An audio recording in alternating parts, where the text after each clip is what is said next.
El Compendio del Catecismo, con el Padre Antonio López.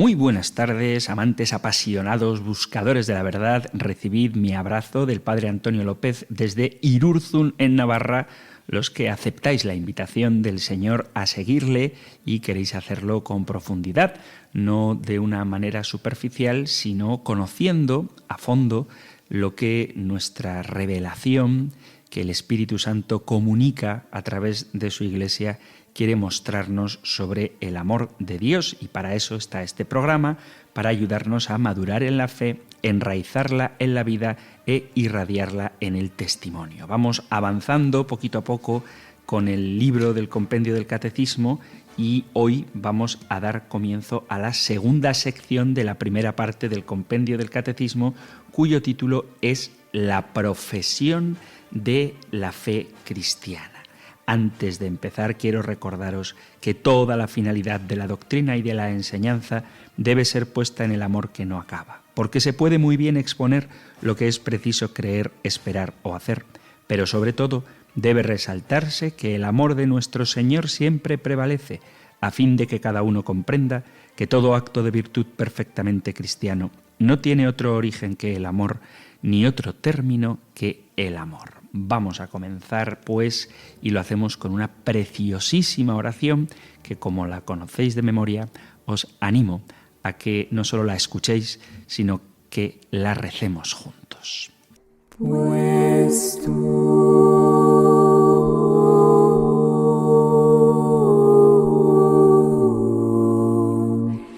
eres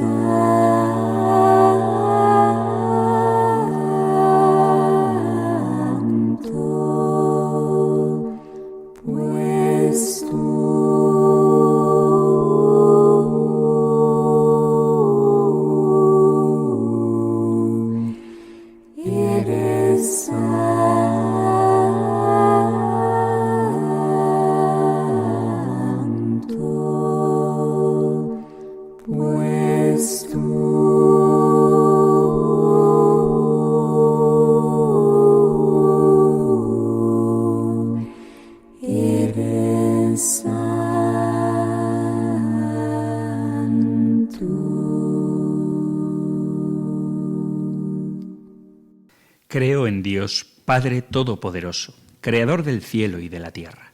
Creo en Jesucristo, su único Hijo, nuestro Señor, que fue concebido por obra y gracia del Espíritu Santo.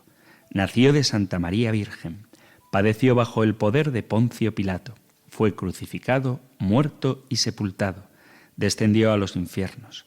Al tercer día resucitó de entre los muertos, subió a los cielos y está sentado a la derecha de Dios, Padre Todopoderoso. Desde allí ha de venir a juzgar a vivos y muertos. Creo en el Espíritu Santo, la Santa Iglesia Católica, la comunión de los santos, el perdón de los pecados, la resurrección de la carne y la vida eterna. Amén.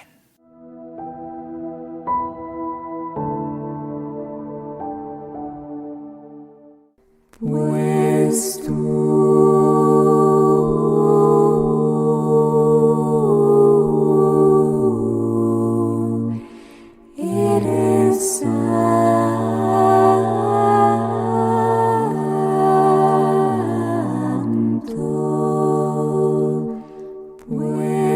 tú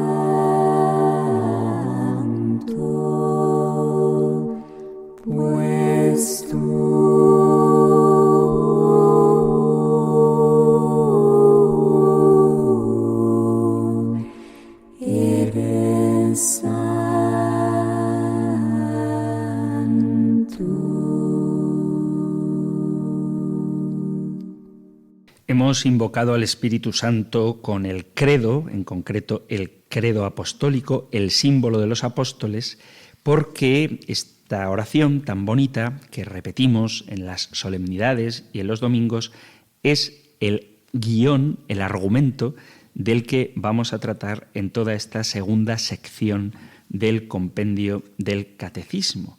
Pero antes de empezar a profundizar en lo que significa cada uno de estos artículos de nuestra fe, vamos a hablar de los símbolos de fe. Ya hemos visto en los programas anteriores la importancia que estos tienen, puesto que nuestra fe es, además de un acto personal, un acto eclesial. Necesitamos que las fórmulas de nuestra fe estén fijadas. De ahí la importancia que tiene el credo, ya que nos da la unidad en aquello que nosotros como discípulos de Jesucristo afirmamos, aquello que consentimos en la obediencia de la fe con respecto al Dios que se ha revelado. Hay una frase muy famosa atribuida a San Agustín que dice: en lo esencial unidad, en lo opinable libertad y en todo caridad. Y muchas veces uno puede hacerse la pregunta, sí, pero ¿qué es lo esencial? Donde tiene que haber unidad. Por eso la pregunta número 32 del compendio del Catecismo decía en qué sentido la fe de la Iglesia es una. Entonces, ¿cómo puedo yo saber qué es lo que me mantiene dentro de la Iglesia aquello que es esencial para distinguirlo de lo que quizás no sea tan importante? Entonces, ¿cuáles son los elementos esenciales de nuestra fe? ¿Y hasta qué punto tenemos libertad en lo que no es esencial? ¿Cómo categorizamos lo no esencial? La Iglesia se ha planteado muchas veces esta cuestión y hoy en día, con tanta disparidad de criterios, me parece muy importante afrontar el tema, porque los discípulos de Jesús muchas veces nos dejamos llevar por cuestiones culturales, dividiéndonos por cosas que tienen poco o nada que ver con el Evangelio de Jesucristo. Por lo tanto, sanar nuestras divisiones, buscar la unidad, es vital para la Iglesia y para que podamos dar testimonio en el mundo. Por lo tanto, la importancia del símbolo de la fe nace de la necesidad de fijar de manera articulada cuál es el contenido de esta. Esa es la pregunta 33 del compendio del Catecismo. ¿Qué son los símbolos de la fe? Y responde: los símbolos de la fe, también llamados profesiones de fe o credos, son fórmulas articuladas con las que la Iglesia, desde sus orígenes, ha expresado sintéticamente la propia fe y la ha transmitido con un lenguaje común y normativo para todos sus fieles. Vuelvo a insistir en que la fe es una respuesta personal a Dios que se revela, pero también es una respuesta comunitaria, eclesial, y precisamente por eso es necesario que existan las fórmulas de fe. Cito el Catecismo Mayor.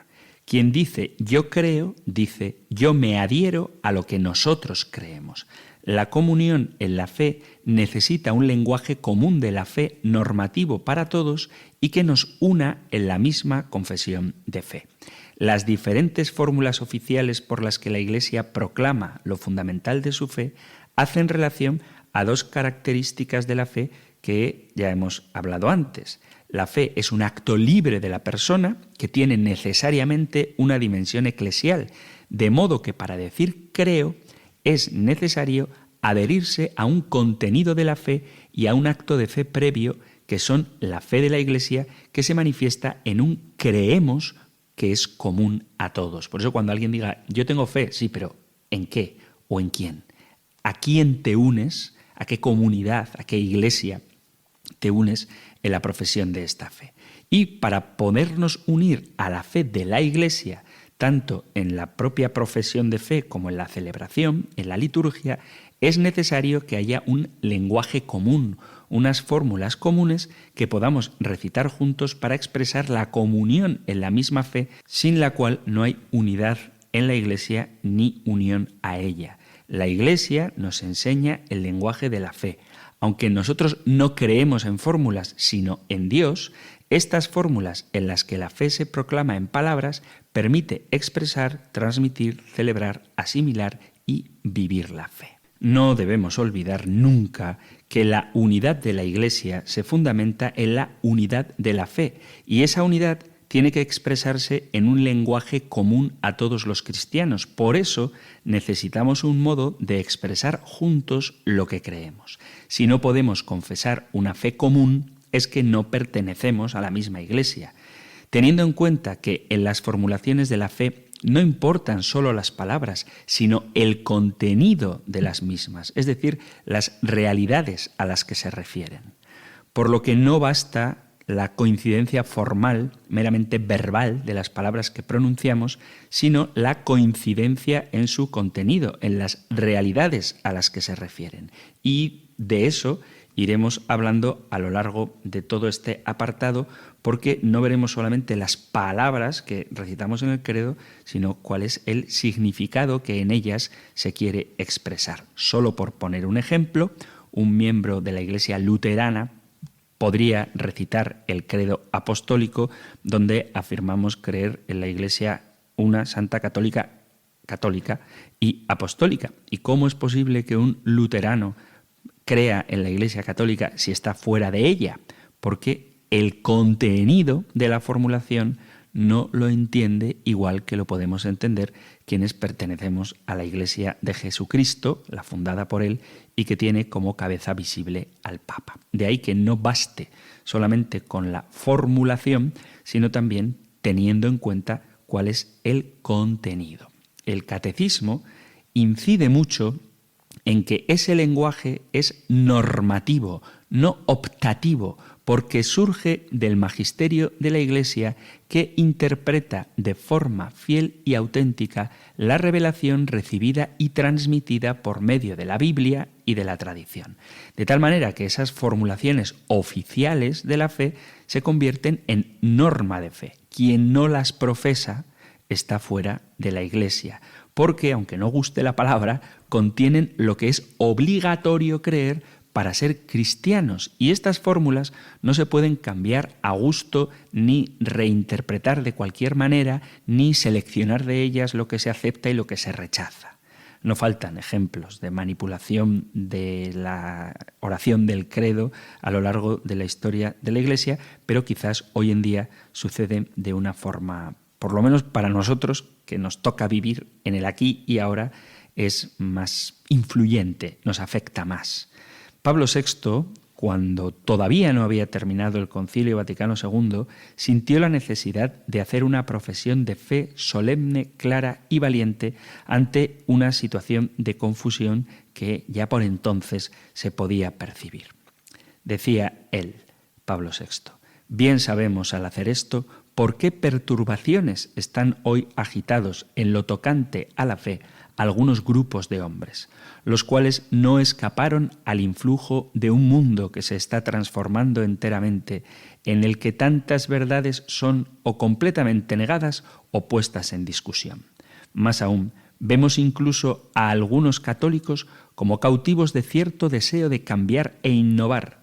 La Iglesia juzga que es obligación suya no interrumpir los esfuerzos para penetrar más y más en los misterios profundos de Dios, de los que tantos frutos de salvación manan para todos, y a la vez proponerlos a los hombres de las épocas sucesivas cada día de un modo más apto. Pero al mismo tiempo hay que tener sumo cuidado para que mientras se realiza este necesario deber de investigación, no se derriben verdades de la doctrina cristiana. Si esto sucediera, cito a Pablo VI, y vemos dolorosamente que hoy sucede en realidad, ello llevaría a la perturbación y a la duda a los fieles ánimos de muchos. La palabra credo, como sabéis, viene del latín credo, que significa creo. Es primera persona del presente indicativo del verbo creer. Y un credo es una declaración de fe. El credo apostólico y el credo de Nicea-Constantinopla, de los que iremos hablando, son ampliaciones que se han dado a través del tiempo gracias a la tradición de la Iglesia. La Iglesia Con ellos responde a alguna de las grandes herejías cristianas. Por ejemplo, el Credo de Nicea-Constantinopla defiende la doctrina de que Dios Hijo y Dios Espíritu Santo son de una misma sustancia, es decir, consustanciales con el Padre. De tal manera que lo que se pretende dejar claro es que el Hijo y el Espíritu Santo no son simplemente como Dios, sino que son Dios. Y aunque Dios es uno, también en su naturaleza hay tres personas distintas y coeternas que comparten por igual esa única naturaleza. En ningún lugar se enseñan las doctrinas de la Trinidad y las dos naturalezas de Cristo más claramente que en el Credo. Calcedonia, el Concilio de Calcedonia, nos enseña cómo mantener la humanidad y la divinidad de Jesús unidas en una sola persona sin confundirles. El credo apostólico es, en resumen, el consenso de la Iglesia sobre las grandes doctrinas de la fe cristiana.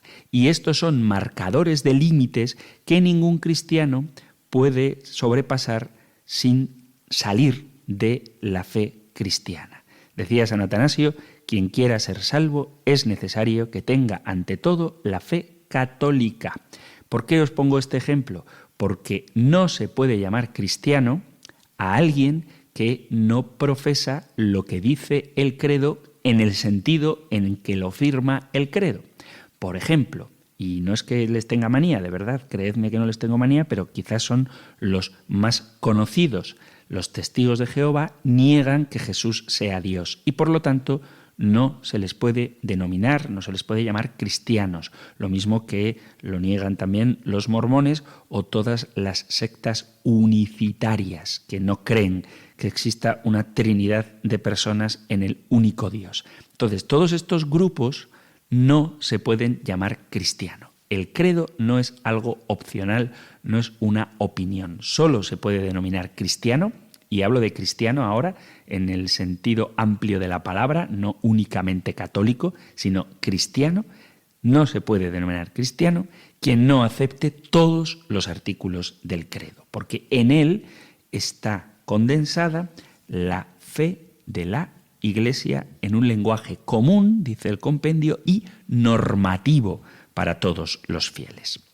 Vamos a pasar, después de haber visto qué son los símbolos de fe, a ver cuáles son los más antiguos. Es la pregunta 34. ¿Cuáles son los símbolos de fe más antiguos? Los símbolos de fe más antiguos son los bautismales. Puesto que el bautismo se administra en el nombre del Padre y del Hijo y del Espíritu Santo, según las palabras del capítulo 28 de San Mateo, las verdades de fe allí profesadas son articuladas según su referencia a las tres personas de la Santísima Trinidad. Desde su origen, la Iglesia Apostólica explicó y transmitió su propia fe en fórmulas breves, repito, y normativas para todos. Pero muy pronto la Iglesia quiso también recoger lo esencial de su fe en resúmenes orgánicos y articulados destinados sobre todo a los candidatos al bautismo. Esta síntesis de fe, dice San Cirilo de Jerusalén, no ha sido hecha según las opiniones humanas, sino que de toda la Escritura ha sido recogido lo que hay en ella de más importante para dar en su integridad la única enseñanza de la fe.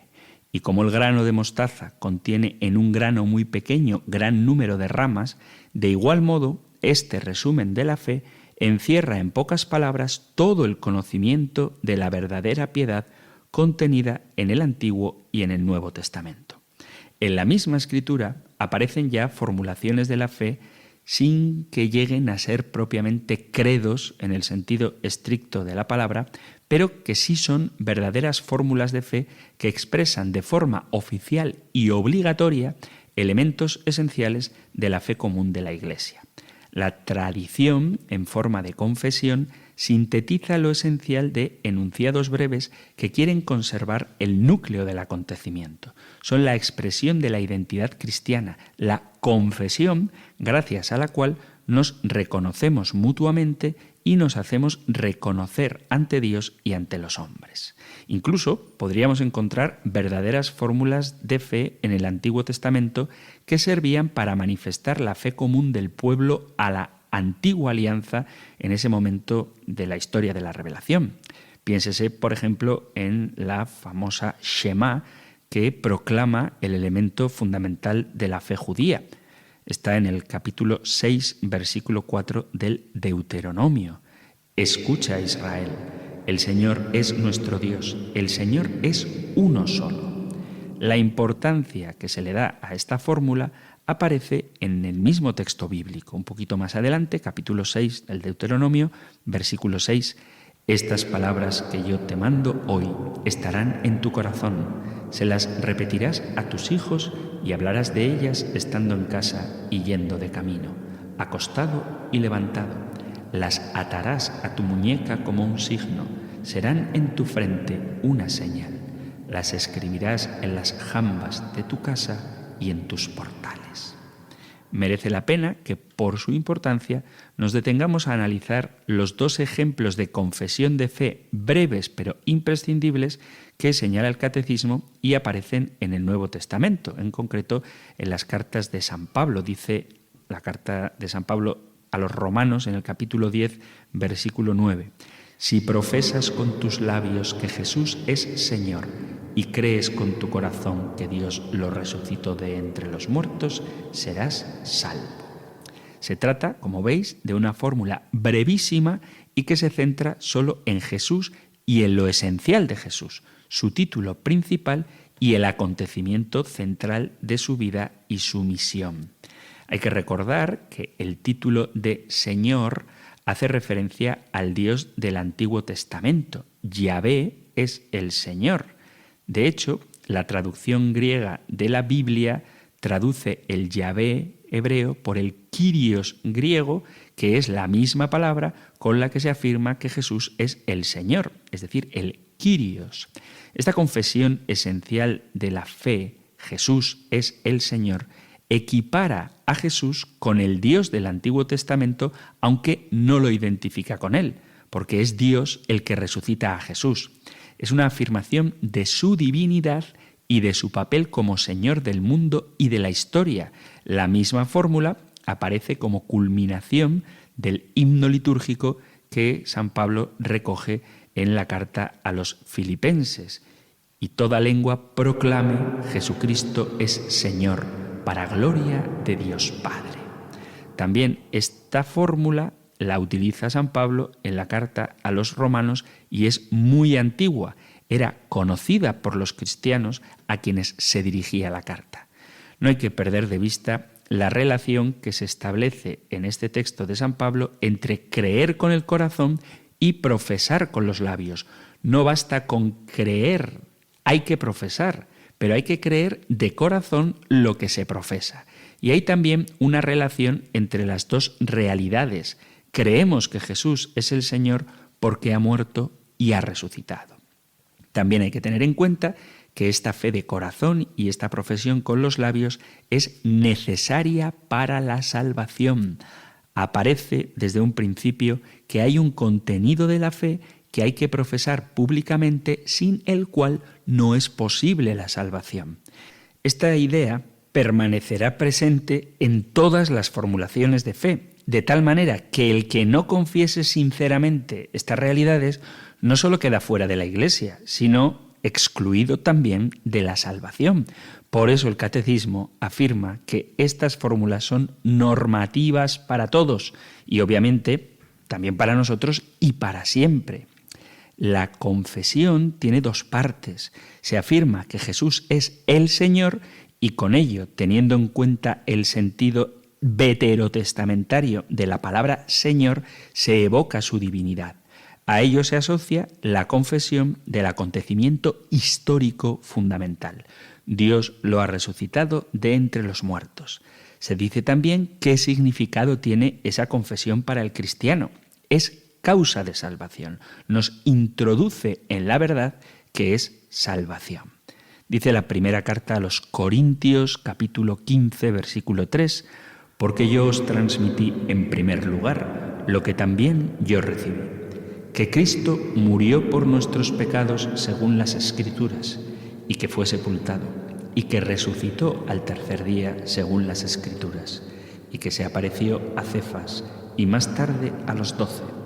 Después se apareció a más de 500 hermanos juntos, la mayoría de los cuales vive todavía, otros han muerto. Después se apareció a Santiago, más tarde a todos los apóstoles. Por último, como a un aborto, se me apareció también a mí. Esta es otra fórmula de fe, también breve, pero un poquito más larga que la de capítulo 10 de los Romanos, que fija lo que se refiere a Jesús y lo que tiene que ver con la Pascua. En este caso, aparece con toda claridad la antigüedad de la fórmula, porque aunque la primera carta a los Corintios fue escrita en torno al año 54, se refiere a lo que les enseñó a los corintios en la primera evangelización que realizó unos años antes y de una confesión de fe que, según afirma, él recibió anteriormente. Esta expresión, recibir o transmitir, es la propia de la tradición que se hacía ya en el mundo judío con todas las garantías de fidelidad.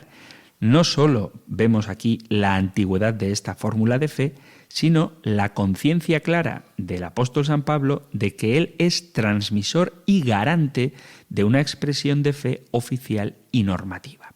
En este caso, el contenido de la formulación del misterio pascual como núcleo de la fe está más desarrollado. No solo se afirma la realidad de la muerte y resurrección de Jesús, sino que en ambos casos se menciona que sucede según las Escrituras, es decir, según el plan de Dios anunciado en el Antiguo Testamento, y se ofrece un testimonio comprobable del acontecimiento. La prueba de la muerte es la sepultura. La prueba de la resurrección son las apariciones con testigos que todavía viven.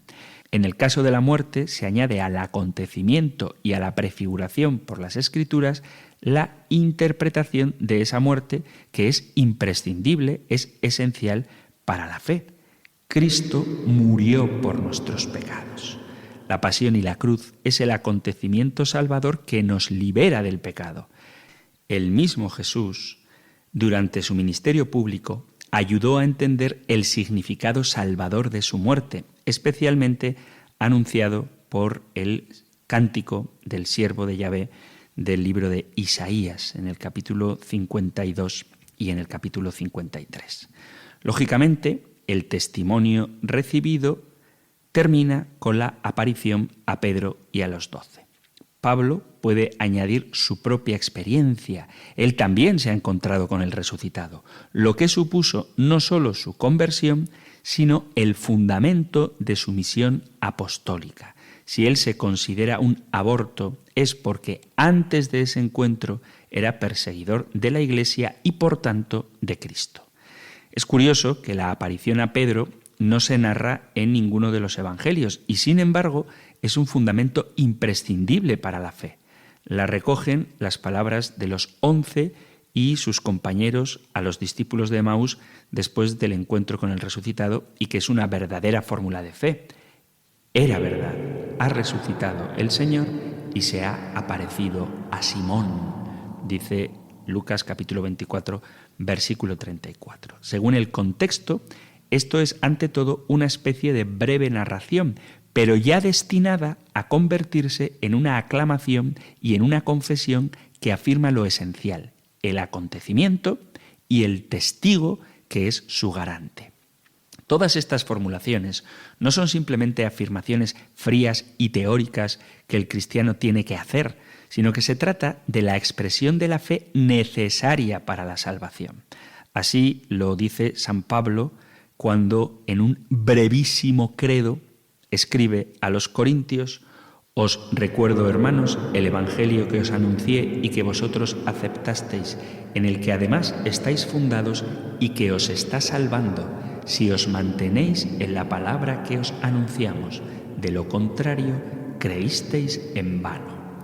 Carta primera a los Corintios, capítulo 15. Esta profesión resume el Evangelio que es necesario aceptar para obtener la salvación. Así entendemos mejor lo que significa que es un credo normativo, aplicando a estas formulaciones no algo que se impone como norma, sino que es necesario para realizar el acto de fe que lleva a la salvación, pero se formula como una norma. También aparece la función misionera de estas fórmulas de fe. Ellas contienen lo que se debe anunciar para que los oyentes lleguen a la fe y a la salvación. No solo sirven para la liturgia y para la comunión dentro de la Iglesia, sino también para la evangelización, para saber cuál es el Evangelio que hay que anunciar y que no podemos ni inventar, ni adaptar, ni recrear. Las profesiones de fe cristianas, plasmadas en fórmulas precisas, breves y fáciles, son algo muy primitivo que nace muy pronto en la Iglesia como una necesidad. La necesidad de presentar lo esencial del mensaje cristiano en fórmulas bien definidas. Yo os he transmitido lo que a mi vez recibí, que Cristo murió por nuestros pecados según las Escrituras, que fue sepultado y que resucitó al tercer día según las Escrituras.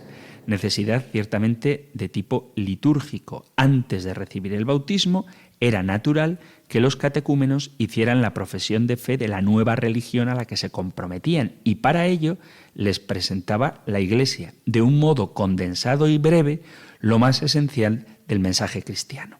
Necesidad vital de transmitir la fe y profesarla antes del bautismo. La fe había que vivirla en todo el proceso de la existencia cristiana. Por eso entraron estas fórmulas muy pronto en la liturgia, para que la norma de fe se adecuara con la norma de la oración cristiana. Podríamos encontrar en el Nuevo Testamento otras fórmulas breves, como la que recogen los Hechos de los Apóstoles cuando Pedro predica en Pentecostés. Capítulo 2 de los Hechos de los Apóstoles, versículo 36 dice: «Por lo tanto, con toda seguridad, conozca toda la casa de Israel que al mismo Jesús a quien vosotros crucificasteis, Dios lo ha constituido Señor y Mesías». Que haya abundancia de fórmulas de fe prueba que ya desde el principio, antes incluso de que existieran los escritos del Nuevo Testamento, existían fórmulas de fe concisas y breves que tienen su origen en los mismos apóstoles y que constituían la verdadera regla de fe de la Iglesia primitiva. Si los apóstoles no hubieran dejado ningún escrito, dice San Ireneo, mediados del siglo II, habría que seguir la regla de la fe que ellos habían entregado a los jefes de las iglesias. Si comparamos estas fórmulas de fe que hemos visto con cualquiera de los credos que ya rezamos en misa, veremos no solo su brevedad, sino que se centran sobre todo, o casi exclusivamente, en Jesús y en lo fundamental de Jesús. La afirmación esencial es la que aplica a Jesús el título de Señor. Jesús es el Señor, y el acontecimiento fundamental en que se basa la fe en Jesús, que es su muerte y su resurrección. Esta profesión de fe nos ayuda a entender lo esencial de nuestra fe a partir de lo que se articula todo lo demás, que es la Pascua del Señor. Lógicamente, estos elementos aparecen en los credos más desarrollados, y aunque los credos que empleamos en la liturgia aparecen los artículos sobre el Padre y el Espíritu Santo, será lo que se refiere a Jesús lo que esté formulado con más detalle, desarrollando lo que se afirmaba en un principio en estas fórmulas tan resumidas.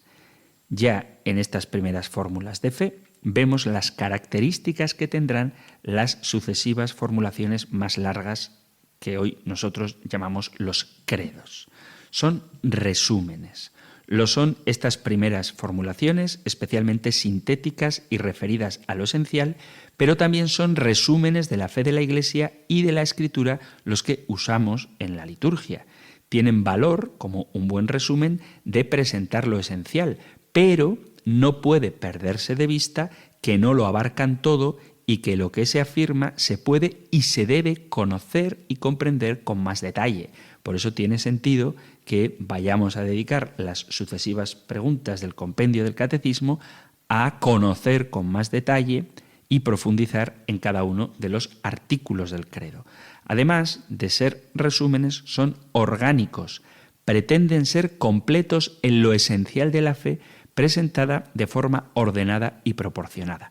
Ciertamente, los que aparecen en las cartas de San Pablo llevan a la mínima expresión lo esencial de la fe. Por eso, pronto serán desarrollados en los credos que hoy en día nos resultan más familiares. Y además de resúmenes orgánicos, son articulados, es decir, tienen un orden y una relación entre los distintos elementos. Los elementos esenciales del misterio pascual se empiezan a relacionar con su fundamento en la Escritura, que solo se menciona aunque no se desarrolla, y también con sus huellas en la historia y con su significado salvador. San Cirilo, cuando daba catequesis a los bautizados en Jerusalén allá por el siglo IV, ayudaba a los nuevos cristianos a comprender el valor de los credos. Decía él que son resúmenes que ofrecen una síntesis de fe en pocas palabras. Recogen lo más importante, a partir de lo cual podrá desarrollarse toda la verdad revelada. De hecho, es lo que hace el catecismo en esta parte que se llama precisamente la profesión de fe cristiana. Como síntesis, tiene el valor de contener lo fundamental, pero como resumen tiene la limitación de que no puede contener todos los elementos y matices de la revelación cristiana. Sería claramente insuficiente que nuestro contenido de la fe se limitara a las palabras del credo, pero es ciertamente útil saber que no puede ser verdadero lo que no encaja con esta síntesis de fe fundamental y obligatoria para estar dentro de la Iglesia. Y esto es muy importante. Estas formulaciones, aunque sean sintéticas, no recogen opiniones ni son fruto de la creatividad de una persona o de un grupo, sino que están extraídas de la revelación contenida en la palabra de Dios. De ahí sacan su fuerza normativa y son a la vez una invitación a acudir a la palabra de Dios. Ojo, que para interpretar bien la Sagrada Escritura, esta interpretación debe prestar atención a la analogía de la fe, para la cual la cohesión con los credos es imprescindible. Por eso, estas síntesis recopilan las principales verdades de fe y son el punto de referencia para las catequesis que deben centrarse en los elementos fundamentales de la revelación cristiana. Por lo tanto, para hacer una adecuada lectura de la palabra de Dios escrita y de la tradición de la Iglesia, tenemos que tener como referente el credo. Y el credo debemos interpretarlo a la luz de la revelación. Y cuando digo revelación, no me refiero únicamente a la palabra escrita, a la Biblia, sino, además de la Biblia, a la Sagrada Tradición. Dicho todo esto, vamos a hacer una pequeñita pausa musical y después continuamos con nuestro programa en el capítulo primero de esta segunda sección del compendio del Catecismo, la profesión de la fe cristiana con los símbolos de la fe y en concreto cuáles son los símbolos de fe más antiguos. Creo en Dios Padre Todopoderoso, Creador del cielo y de la tierra.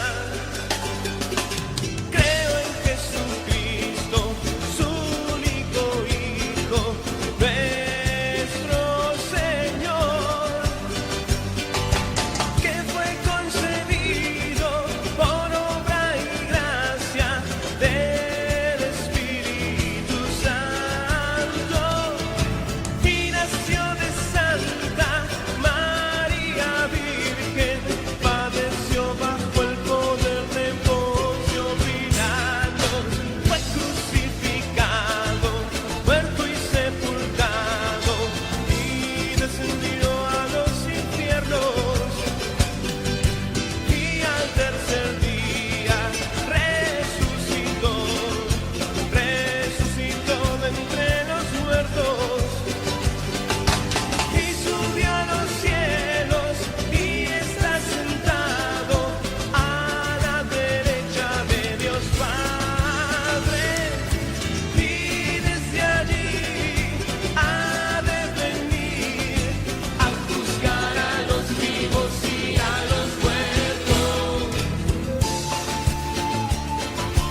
Iglesia Católica, en la comunión de santos, el perdón de los pecados, la resurrección de los muertos y la vida eterna. Amén. Y la vida eterna. Amén. Ahora más que nunca, ahora más que nunca. Amén. Amén. Amén. Amén. Amén. Amén. Hemos escuchado esta versión del credo no apta, no válida, no utilizable, no usable, no adecuada para el uso litúrgico, pero tiene el contenido de nuestra fe, que aunque se puede expresar de muchas maneras y con distintos estilos, contiene aquello que es normativo para todo cristiano. ¿Por qué hemos puesto esta canción? Porque estamos hablando de los símbolos de la fe, de los símbolos de fe más antiguos. Símbolo de fe, profesión de fe o credo vienen a significar lo mismo. Por cierto, si alguno se acaba de conectar con la radio, quiero recordaros que estáis escuchando el Compendio del Catecismo, este espacio diario que es para aventureros que aceptan la invitación del Señor a profundizar en los misterios de nuestra fe para enraizarlos en la vida e irradiarlos en el testimonio, y que podéis sintonizar todos los días de lunes a viernes de 4 a 5 de la tarde, una hora antes si nos escucháis desde las Islas Canarias. Esta síntesis de nuestra fe recibe varios nombres. Se puede llamar profesión de fe, porque es lo que profesamos los cristianos. Se llama credo, porque es la primera palabra con la que empieza, creo en Dios Padre, y se les denomina también símbolos de fe. Se llaman profesiones de fe porque son los instrumentos con los que la Iglesia y cada uno de sus miembros profesan su fe, teniendo en cuenta que profesar es más que decir o proclamar. La Real Academia dice que profesar es defender o seguir una idea o doctrina. La profesión de fe supone que se va a defender y a poner en práctica lo que se proclama con los labios.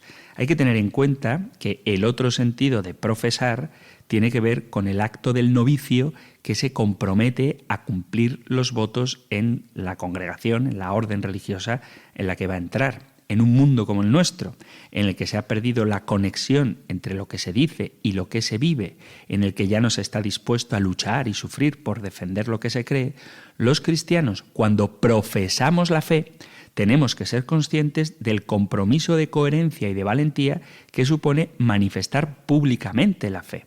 Los mártires, de manera especial, entendieron muy bien hasta dónde estaban dispuestos a llegar por mantener la profesión de fe que habían realizado. Y ahora pido perdón por haber hablado de los mártires que entendieron. Habría que hablar todos los mártires lo son porque han muerto, pero no me quiero remitir simplemente a los mártires de épocas pasadas, sino a los mártires del siglo XXI que precisamente por profesar su fe públicamente son asesinados. Por lo tanto, recitar el credo no es lo mismo que profesarlo. Y lo que nosotros debemos hacer como seguidores de Jesucristo es profesar la fe. Así es de importante el nombre de profesión de fe. También se suelen conocer con el nombre de credo porque, como ya he mencionado, es la primera palabra que aparece en las fórmulas latinas que se usan tanto en la liturgia como en las definiciones de los concilios. Es el equivalente a creo con el que empezamos nuestra profesión de fe en las misas dominicales. Con este verbo lo que expresamos es la conexión entre lo que decimos y la fe. Es la expresión de nuestra adhesión a la revelación de Dios a la vez que manifestamos el contenido fundamental de esa fe. Y quizá la palabra con la que menos hacemos alusión a nuestra profesión de fe o nuestro credo es la palabra símbolo. Pero es muy bonito llamar símbolo porque proviene del griego y sirve para manifestar el carácter de recopilación o resumen de las verdades fundamentales de la fe. Viene la palabra símbolo de una preciosa imagen en la que un objeto, por ejemplo, una moneda, se parte por la mitad de tal manera que encaja de manera exclusiva una parte con la otra y sirve para identificar a las personas que las poseen y que sólo ellas las pueden hacer coincidir, porque el credo, aunque no se parte por la mitad, es lo que nos identifica a unos cristianos con otros. Al coincidir en la profesión de la fórmula de fe, somos conscientes de que formamos parte de la misma Iglesia, que compartimos la misma fe, que es lo que nos une. Por eso es tan importante la proclamación común y unánime del símbolo de la fe en la Iglesia, y por eso los concilios proponían estas fórmulas para garantizar la comunión de la Iglesia y que quedara claro que se excluía de esa comunión lo que no podía coincidir con la fe definida en el símbolo puesto por la Iglesia. De ahí que no tenga ningún sentido sustituir caprichosamente los símbolos que unen a la Iglesia universal con fórmulas adaptadas, originales, recortadas, o simplemente no rezar el credo en la misa porque resulte aburrido o complicado. El símbolo el credo es una expresión de nuestra identidad. La palabra símbolo, repito, es muy bonito porque significaba eso. Cuando uno tenía un sello, lo partía por la mitad y luego lo unía con el que tenía la otra parte para darse a conocer. Las partes rotas se ponían juntas para verificar la identidad del portador, una especie de clave secreta para darse cuenta de que es de los tuyos. Si queréis poner un ejemplo peliculero, cuando dos espías secretos se citaban en un lugar recóndito para darse a conocer, cada uno de ellos llevaba una mitad de un billete partido, de tal forma que no solamente los números de serie coincidían, sino que además la fractura hacía que ambas piezas encajaran de manera perfecta. Por eso el símbolo de fe es lo que nos identifica como miembros de la Iglesia de Jesucristo. Y quiero insistir que ninguna religión, comunidad, secta, grupo que se llame cristiano puede negar, rechazar ninguno de los artículos de fe recogidos en el credo. La tradición de la fe cristiana, que se remonta hasta muy antiguo y que atestigua, por ejemplo, San Ireneo, es tan consustancial a la dicha fe del credo que cualquier alteración que cambiara el sentido primitivo de una fórmula dogmática equivaldría a romper las ataduras que ligan al origen cristiano y apostólico de esa supuesta fe. De ahí que toda explicación, alteración o añadido en una fórmula dogmática tiene que salvaguardar siempre el mismo sentido y el mismo contenido de la fórmula primitiva. Del mismo modo que a la lista de los libros de la Biblia que llamamos canon, también se usó esta expresión para las síntesis de fe que hoy en día llamamos credo. Estas profesiones de fe, que originariamente se llamaban regla, que es traducción literal de canon de la verdad, se llaman símbolos de fe, porque no solo son una regla o un patrón al que ha de ajustarse la fe de la Iglesia, sino que son también un testimonio, una profesión, un signo de reconocimiento. Esta es la idea que subyace bajo el término griego símbolo. Por eso el credo no es simplemente una oración, como a veces podemos pensar, ¿no? Las oraciones del cristiano, el Padre Nuestro, que tampoco es simplemente una oración para ser recitada de modo repetitivo, ¿no? Pero bueno, hay que aprenderse de memoria, se dice, ¿no? El Padre Nuestro, el Ave María y el credo. Rezamos el credo porque es el resumen de todo lo que creemos como católicos, desde la creación del mundo hasta la promesa de la vida eterna. Es nuestra respuesta personal y comunitaria a la palabra de Dios que escuchamos. Por eso lo recitamos después de la explicación del Evangelio durante la homilía. Cuando lo rezamos juntos, decimos sí, creemos en esto, esta es nuestra fe. Es un acto de unión con toda la Iglesia de todos los tiempos y en todos los lugares. Cuando rezamos el credo, cuando profesamos nuestra fe, que no solo recitamos, estamos renovando nuestro compromiso de fe en el Padre, en el Hijo, en el Espíritu Santo, dentro de su Santa Iglesia. Es el momento de reafirmar nuestra identidad como hijos de Dios, miembros de su cuerpo. Por lo tanto, el momento del rezo del credo en la misa es muy importante. Y por eso mismo rezamos el credo en nuestro bautismo, porque es un modo de entrar en comunión con Dios Padre, Hijo y Espíritu Santo y entrar en comunión con toda la Iglesia que nos transmite la fe en el seno de cuya Iglesia nosotros creemos. Es el sello espiritual, es la meditación de nuestro corazón y el guardián siempre presente. Dice San Ambrosio que es con toda certeza el tesoro de nuestra alma. Tendremos ocasión de ir profundizando en cada uno de los artículos del credo, pero antes de hacerlo iremos viendo cómo se ha desarrollado el propio credo, porque como hemos visto, ya en el Nuevo Testamento aparecen estas fórmulas de fe que son muy básicas, porque nos hablan centralmente del misterio de Jesucristo y poco más, pero con el paso del tiempo, ya lo vamos a ir viendo, se van añadiendo nuevos artículos que no son ideas nuevas que creen los cristianos, porque la fe es la misma desde siempre, sino respuesta a muchas veces herejías o clarificaciones a cuestiones que resultan complicadas y que quedan fijadas en el artículo de fe del credo que se refiere a ellas, para que sepamos lo que la Iglesia cree en ese aspecto concreto de la fe. Y no hay que olvidar que la fe está relacionada, está asociada con la salvación. Por lo tanto, aceptar el credo significa aceptar la salvación que Cristo nos ofrece en su Iglesia. Pero de eso hablaremos en el próximo programa. Ahora os recuerdo que si queréis participar en este espacio a través de vuestras preguntas, comentarios, sugerencias, testimonios o temas de debate, podéis hacerlo a través del correo electrónico compendio@radiomaria.es, compendio@radiomaria.es, o del número de teléfono para WhatsApp 668-594-383. 668-594-383. Terminamos recibiendo la bendición del Señor. El Señor te bendiga y te guarde, el Señor ilumine su rostro sobre ti y te conceda su favor, el Señor te muestre su rostro y te conceda la paz.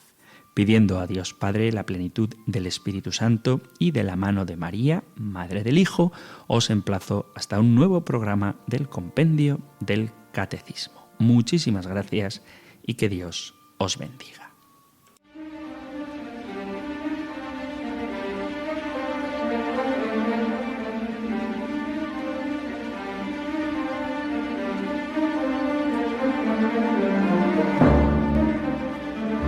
El Compendio del Catecismo con el Padre Antonio López.